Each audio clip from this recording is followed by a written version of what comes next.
एक बार एक कन्या के पिता ने शर्त रखी कि हम शादी तो करेंगे, उसी दूल्हे से करेंगे, लेकिन शर्त यह है कि बारात में कोई बूढ़ा आदमी नहीं आना चाहिए। युवकों ने कहा कि ठीक ही है, ये बूढ़े क्या करेंगे ब्याह बारात में, यहीं बैठ के राम राम करें, भजन करें, घर में रहें, काहे को, और विवाह में क्या हम लोग सब जा ही रहे। वृद्ध मान गए, पर दूल्हे का जो नाना था वो बोला ना ना हम तो चलेंगे, हमें तो ले चलो। नाना वो लोग कहते हैं कि बूढ़ा दिख गया तो बारात लौटा दी जाएगी। नाना बोले तो ऐसे ले चलो कि दिखे नहीं, पर ले चलो। किसी तरह इंतजाम किया गया, गाड़ियों में जहां सामान रखते हैं उसमें ही नाना को किसी तरह छिपा कर ले गए। बारात पहुंची, कन्या के पिता ने अपना एक आदमी भेजा, देखो कोई बूढ़ा तो नहीं आया है। संवाददाता ने समाचार दिया कि कोई बूढ़ा नहीं आया। तो कन्या के पिता ने एक शर्त रखी कि हम विवाह के लिए तैयार हैं, पर बारातियों को हमारी एक शर्त पूरी करनी पड़ेगी। गांव के बाहर जो नदी बह रही है उस नदी में पानी की जगह शुद्ध दूध बहाओ तो हम विवाह करेंगे। अब बहुत अकल लगाई लड़कों ने, नदी में पानी की जगह शुद्ध दूध, इम्पॉसिबल, असंभव। तो कहा चलो बारात वापस ले चलें। बारात वापस लौटने लगी। किसी ने कहा बारात तो लौट ही रही, नाना के काहे को प्राण ले रहे हो, बाहर निकाल ले। नाना से कहा कि निकल आओ। नाना बोला क्या बात है, वो कहा अब तो बारात ही वापस जा रही है। कहा क्यों? कहा वो कहते हैं कि नदी में पानी की जगह शुद्ध दूध बहाओ। नाना मुस्कुराया कि छोटी छोटी बातों पे कहीं बारातें लौटती हैं।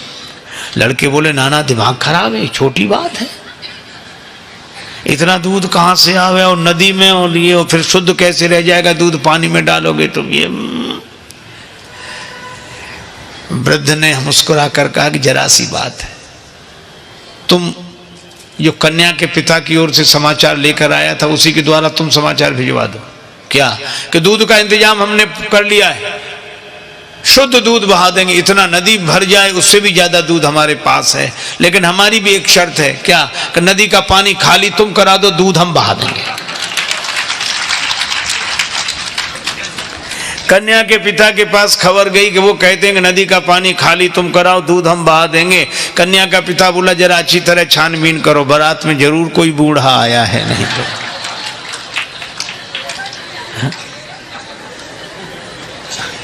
वृद्धों की महिमा है।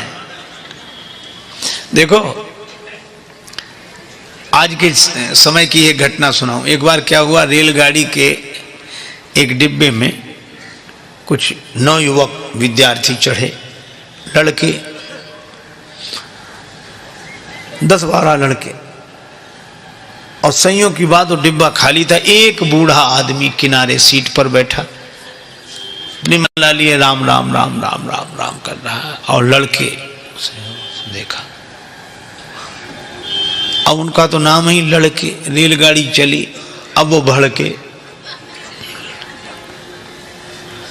नाम ही लड़के, जहां जाए वहां से लड़के आए। घर में रहें तो लड़के, बाहर जाएं तो लड़के, इससे लड़के उससे लड़के। अब रेलगाड़ी चल रही थी, वो 10-12 लोग लड़के बोले कि बड़े बोर हो रहे, कुछ करो। कहा इसमें क्या करोगे, बैठे रहो आराम से। कहा नहीं कुछ तो करो। कहा क्या करें? कहा जंजीर खींचो, गाड़ी रोको। अरे कहा देखते नहीं 500 रुपये जुर्माना और 6 महीने कैद, साफ साफ लिखा, या दोनों हो सकते। तो कहा हम लोग इतने लोग हैं, 500 रुपये इकट्ठा नहीं कर सकते। कर ले। कहा फिर जंजीर खींचेंगे। अब 500 जरूरी थोड़े, किसी ने 100 दिए, किसी ने 200 दिए, 1200 रुपये हुए। और 1200 रुपये उनमें से एक मुख्य आदमी था, उसके लड़के की जेब में रख दिए और कहा कि अब जंजीर खींचो। पहले तो पैसा लगेगा नहीं, लगेगा दे देंगे, पैसा है तो पास में, खींचो।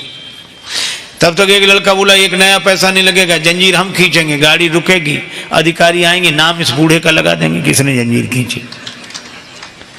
अब बूढ़ा बेचारा बहुत हाथ जोड़े कि भैया हमने आपका क्या बिगाड़ा बच्चों, हमें काहे को, अरे ऐसा मत करो। लड़के बोले बड़ा मजा आएगा, ये गिड़गिड़ाएगा। कुछ लोगों को इसी में मजा आता, पर पीड़न रति, दूसरे को दुख पहुंचाकर सुख पाना। और अंत में यह हुआ कि लड़कों ने जंजीर खींच दी। मुख्य चेकिंग थी, अधिकारियों को लड़के ही बुला लाए। इस बूढ़े ने जंजीर खींची, इस बूढ़े ने जंजीर खींची। अब वृद्ध बड़ा हैरान कि अगर हम कहें भी कि हमने जंजीर नहीं खींची तो मानेगा कौन? ये 10-12 लड़के और सब हमारे बारे में यही कह रहे हैं कि जंजीर खींची। तो उसको भगवान ने ऐसी प्रेरणा दी, अधिकारी ने डांटते हुए कहा, तुम वृद्ध होकर शर्म नहीं लगती, जंजीर क्यों खींची? बूढ़ा बोला, साहब जंजीर तो खींची पर मजबूरी में खींची। क्या मजबूरी थी? हमारे पास 1200 रुपए थे, इन लड़कों ने छीन लिए, इसकी जेब में रखे। अब तो बूढ़े के सामने ही गिने गए थे रुपए और रखे गए। अधिकारियों ने जो देखा तो उसकी जेब में रुपए मिले। ईमानदारी का जमाना था, बूढ़े को 1200 रुपए मिले और शाबाशी दी गई कि बड़ा साहस का काम किया, बहादुरी का काम किया। अब लड़के एक दूसरे का मुंह देखेंगे, ये तो हम सोचते ही नहीं थे। वृद्ध को तो 1200 रुपए मिले, लड़के पकड़ गए। अगले स्टेशन पर गाड़ी रुकी तो पुलिस वाले लड़कों को पकड़ के ले जा रहे थे। तो खिड़की के पास से निकले तब बूढ़ा अपनी सफेद दाढ़ी पर हाथ घुमा के बोला, ये बाल ऐसे ही थोड़े सफेद हो गए, बड़े आए थे हमको फंसाने के लिए।